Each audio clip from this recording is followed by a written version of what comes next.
Hari Raya Idul Fitri milik semua umat muslim di dunia. Di Indonesia, Idul Fitri dirayakan dengan berbagai cara. Umumnya momen Idul Fitri dirayakan bersama keluarga. Berbeda dengan Menteri Koordinator Bidang Politik, Hukum, dan Keamanan Mahfud MD. Pada momentum Idul Fitri 1444 Hijriah, Mahfud MD justru berorasi. Selamat Idul Fitri 1444 Hijriah. Berlebaran bersama Menko Polhukam Mahfud MD dan Menko Polhukam hari pertama Idul Fitri menghabiskan setengah harinya dengan mengisi orasi ilmiah di Pondok Pesantren Nurul Jadid. Dan seperti apa pandangan politik Menko Polhukam terakhir 2024? Itulah Genesis. Lebih dari 1 jam, Menteri Koordinator Bidang Politik, Hukum, dan Keamanan Mahfud MD memberikan orasi ilmiah yang secara garis besar berisi tentang menjaga konstitusi dan kerukunan antar umat di Indonesia. Sebelumnya, Mahfud MD memimpin khutbah Idul Fitri di Masjid Nurul Jadid. Beginilah gaya Menko Polhukam membuka Hari Raya Idul Fitri. Saya berkesempatan untuk bersilaturahmi di sela kesibukan Menko Polhukam sembari berbincang santai dengan materi yang lumayan berat. Mulai dari soal pilihan lokasi sholat Id hingga pinangan dari sejumlah kandidat Capres 2024. Assalamualaikum Pak Mahfud. Salam Eka, apa kabar? Mohon maaf lahir dan batin Pak Mahfud. Lahir batin ya. Alhamdulillah akhirnya saya bisa bertemu dengan sosok yang paling populer di 2023 ini. Pak Mahfud sedang silaturahmi, kemudian pada saat Idul Fitri juga masih tetap bekerja ya Pak? Iya, sambil bekerja sambil beribadah. Itu kan filosofinya agama itu bekerja tuh ya beribadah. Beribadah itu harus juga sambil bekerja.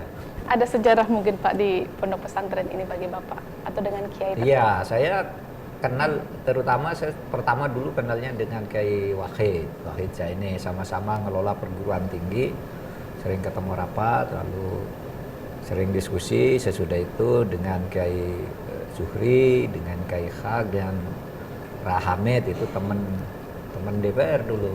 Dan memang sebelum itu saya sering ke sini. Sering juga ceramah-ceramah gitu ya. Sambil belajar ya ceramah tentang situasi politik, sosial, ekonomi gitu.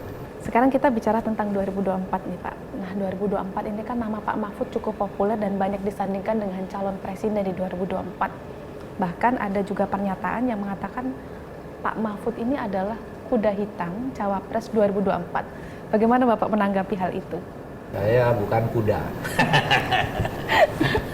Tapi kalau saya senang menikmati berita itu. Bukan senang karena saya orangnya yang digadang-gadang, tapi saya senang membaca-baca berita-berita politik. Nah, oleh sebab itu berita tentang saya itu saya anggap bagian dari berita di mana menjadi ukuran dari berkembangnya demokrasi. Karena dulu sebelum reformasi kan orang tidak mudah menyebut orang populer sekalipun dulu kalau tidak disetujui oleh pemerintah nggak bisa. Nah, sekarang setiap orang bisa mengusulkan orang dan alhamdulillah lah bahwa itu bisa terjadi di era sekarang. Demokrasi kita tuh segi-segi kemajuannya banyak. Satu, pemilunya lebih bebas kan.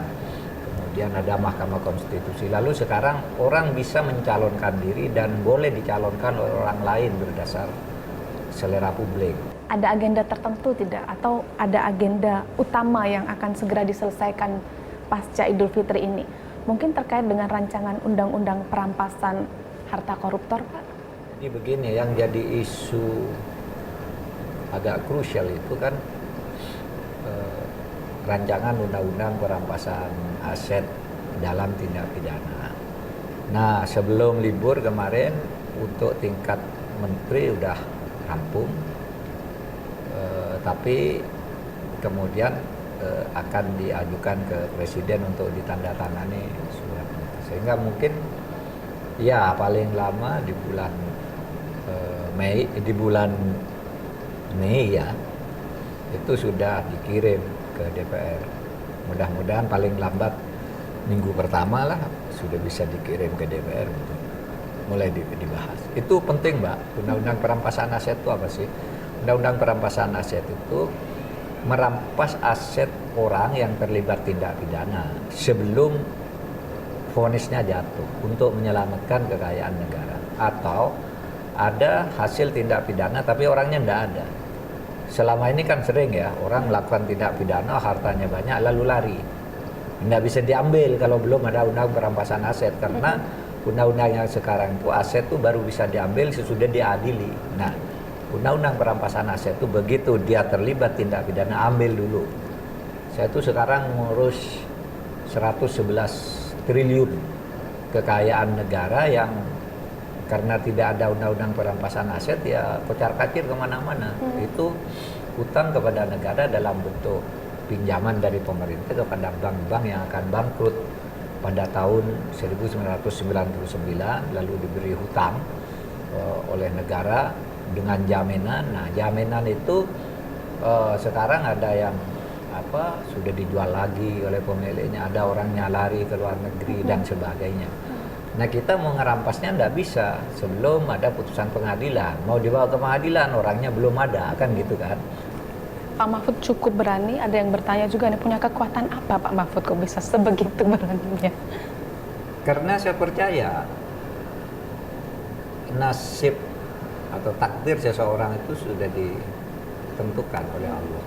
Yang penting berdoa saja kepada Allah. Makanya selalu tawakal gitu. Allah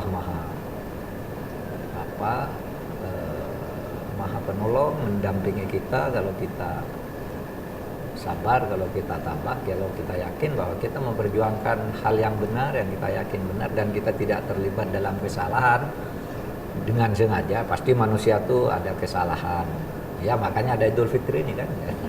Dan bersihkan kesalahan. Tapi kalau kesalahan dengan kejahatan tuh bisa dibedakan. Nah, kejahatan itu biasanya yang membahayakan negara, membahayakan masyarakat. Kalau kesalahan-kesalahan kecil gitu ya, itu tidak bisa dihindari kan. Maka saya menghimbau kepada anak anak muda, para politisi muda yang masih punya masa depan yang jauh untuk mengabdi, jangan sekali-kali dengan sengaja melakukan kejahatan, karena begitu itu dilakukan dia akan tidak bebas untuk bertindak, tidak berani menindak ngomong aja jadi tidak berani, apalagi bertindak gitu. Nah, cukup berat kan? Namun tentunya aktivitas padat tak boleh meninggalkan nilai kehusyukan ibadah Idul Fitri dan menyambung tali silaturahmi. Eka Rima, Didin Iswandani, Probolinggo, Jawa Timur.